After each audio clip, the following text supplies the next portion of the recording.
nikech ma in gi thuolo machielo mar fixing our nation. Nyiso ni in gi thuolo mar rieyo weche madhi e Kenya ka.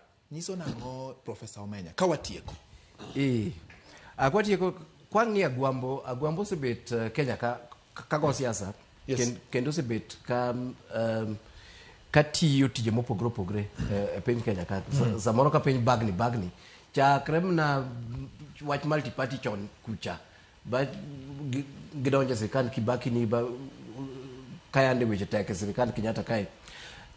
Omiyo Agwambo osebet jatelo ma has been anyalo wacho ni dynamic depending on the situation. An ka ng'iye kama Kenya orieye in the next 2 years, Kenya is thoroughly exciting. Wakia. We don't know. Nikech pressure work, siasa oselokre, jok mana regarding the deputy president 6 months ago, now he's not there.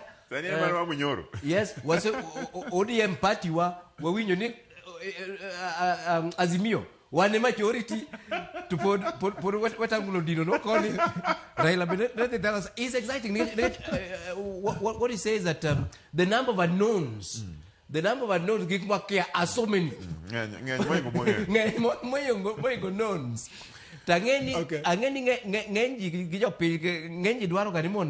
We know everything. Wangeni gini bodi kama Raila Bolozo collision giruto mabote mreka maka. But in fact, it is that uncertainty which is exciting. Okay. Agwambo the enigma thrives in that one. Omena bira in very familiar territory. Mokwong obo shape where that politics both in 2027 role ne people are assuming ni role Magwambo nyalo ka Kenya ka kende is only to run for president. It might surprise people totally because of this scenario.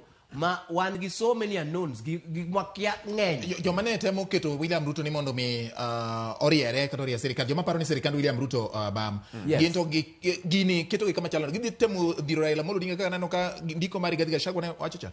Mondo chal gima onyono tie Ruto. No, ti king'e kata bam mar sirikal Ruto no.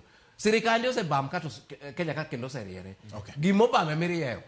To you'll be surprised. This government put jalo riere ba surprise people just in a year or so. Okay. Omi at the same time okwanyalo wacho ni kaka Rigathi giri ne analyze higa mokalo chande kata in January is a scenario. Okay. In fact, gimatimre Kenya sani. Yes, Kotiko.